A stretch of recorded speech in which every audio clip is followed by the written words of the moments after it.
ইচ্ছা করে ফরজ নামাজ পরিত্যাগ করা, ইচ্ছে করে ফরজ নামাজ কাজা করা, ফরজ নামাজ ত্যাগ করা, এটাও আর একটা বড় ধরনের কবিরা গুনাহ। এই রোগের রোগী তো বাংলাদেশে অনেক কম। কথা বললে তো রাগ করবেন আপনি, সত্য কথা তো বেশিরভাগ সত্য কথা তিতা হয়। এইখানেও মাহফিলে এসেছে অনেকে, জুহরের নামাজ নাই, ফজরের নামাজ নাই, মাহফিল ঠিক আছে,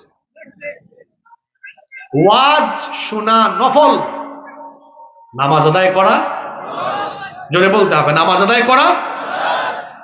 যার মধ্যে নামাজ নাই তার মধ্যে ঈমান কয় হুজুর নাই কেমনে? আমার নামই তো ঈমান আলী। ঈমান থাকলো না কেমনে? আমার মা বাপ এত সুন্দর নাম রাখলো, আপনি বলতেছেন ঈমান নাই। নাই কেমনে? আমার তো নামের একদম নাম থেকে নিয়ে ঈমান আছে। আমি বললাম তাই, নাম কি? কয় মোহাম্মদ ঈমান আলী। আমাদের দেশের অনেক মানুষ আছে যাদের নামের সাথে কাজের কোনো, নাম হলো ফজর আলী, ঘুম থেকে উঠে সকাল 10টায় ফজর আলীর ফজর নাই। নাম জোহর আলী, কোনোদিন জোহরে যায় না। নাম হলো রমজান আলী, রমজান মাসে দুপুর বেলা বিড়ি টানে, গাঞ্জা টানে। নাম হলো কুরবান আলী, সামর্থ্য আছে, কুরবানি দেয় না।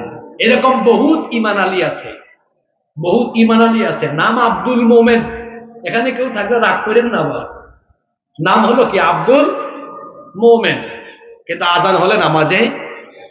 অথচ আল্লাহর নবী বলেছেন বাইনাল আবদি ওয়া বাইনাল কুফরি তারকুস সালাহ, আল্লাহর বান্দা আর কাফিরের মধ্যে পার্থক্য হলো নামাজ ছেড়ে দেওয়া। কি বললাম বলেন দেখি? মুমিন আর কাফেরের পার্থক্য নির্ধারিত হয় কোন ইবাদত দিয়ে? জোরে বলেন, এই দিক থেকে আওয়াজ হয় নাই। মুমিন আর কাফিরের পার্থক্য কি দিয়ে? আর একবার বলেন, আপনারা কি মুমিন না অন্য কিছু? সাহস করে বলতে পারে না। আপনারা কি? আল্লাহ সাক্ষী থাকেন, আমরা ঈমানের ঘোষণা দিয়েছি, আপনি আমাদের ঈমান কবুল করেন। তাহলে আপনারা মুমিন। মুমিনের কাজ আজান হলে মসজিদে যাওয়া না মসজিদ থেকে দূরে থাকা? কোথায় যাওয়া? ওই যে আলোচনার শুরুতে একটা কথা বলছিলাম, কবিরা গুনাহ থেকে বেঁচে থাকলে সগীরা গুনাহ মাফ করে দেন কে? আর সগীরা গুনাহ কি দিয়ে মাফ হয়? এমনি এমনি মাফ হয় না, নেক আমল দিয়ে সগীরা গুনাহ। এই যে নামাজ ছেড়ে দেওয়া কবিরা গুনাহ, কিন্তু নামাজ আপনি পড়লেন, আদায় করলেন, আদায়ের কারণে কি হবে শুনেন। যদি আপনার ভুলবশত কোনো সগীরা গুনাহ হয়ে যায়, এগুলো আল্লাহ মাফ করে দেন কেমনে? বুখারীর হাদিস, নবীজি বলেছেন আস-সালাওয়াতুল খামসু ওয়াল জুমআতু ইলাল জুমআতি কাফফারাতুল লিমা বাইনাহুন্না মা লাম তুবশিল কাবাইর। আল্লাহর নবী বলেছেন, বান্দা যখন কবিরা গুনাহ করে না, এমত অবস্থায় সে যদি 5 ওয়াক্ত নামাজ যথাযথ আদায় করে, এক জুমা থেকে নিয়ে পরবর্তী জুমা পর্যন্ত যদি সকল নামাজ সুন্দরভাবে আদায় করে, তাহলে এর মাঝখানে যদি সগীরা গুনাহ হয়েও যায়, 5 ওয়াক্ত নামাজের এই আমলের কারণে তার সগীরা গুনাহ আল্লাহ মাফ করে দিবে। সগীরা গুনাহ নেক আমলে মাফ হয়। যেমন কোন ব্যক্তি ওযু করে, ওযু যখন সে করে, নবীজি বলেছেন ওযুর অঙ্গ প্রত্যঙ্গ থেকে যখন পানি ঝরে পড়ে, তখন তার গুনাহগুলো ঝরে পড়ে। যখন সে কুলি করে, তার মুখের গুনাহ মাফ হয়। যখন সে মুখমণ্ডল ধৌত করে, তখন তার চোখের গুনাহ, মুখের গুনাহগুলো মাফ হয়।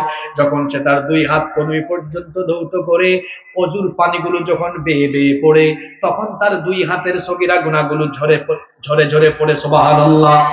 যখন সে পা ধৌত করে, তার পা দ্বারা সংগঠিত সগীরা গুনাহ মাফ হয়। এমনি করে সে যখন মসজিদের দিকে ধাবমান হয়, প্রতিটি পদক্ষেপে পদক্ষেপে তার সগীরা গুনাহ মাফ করে দেন কে? এরকম নেক আমল দিয়ে সগীরা গুনাহ মাফ হয়, কিন্তু কবিরা গুনাহ মাফ হয় না। সগীরা গুনাহ মাফের অনেক আমল আছে। যেমন কোন ব্যক্তি যদি নবীর উপরে দরুদ পড়ে, আল্লাহর নবী বলেছেন মান সাল্লা আলাইয়া সালাতান ওয়াহিদাতান, যদি কোনো ব্যক্তি একবার নবীর উপরে দরুদ পড়ে, আল্লাহর নবী বলেছেন সাল্লাল্লাহু আলাইহি আশরু সালাওয়াত, আল্লাহ ওই ব্যক্তির উপরে 10 বার রহমত বর্ষণ করবেন।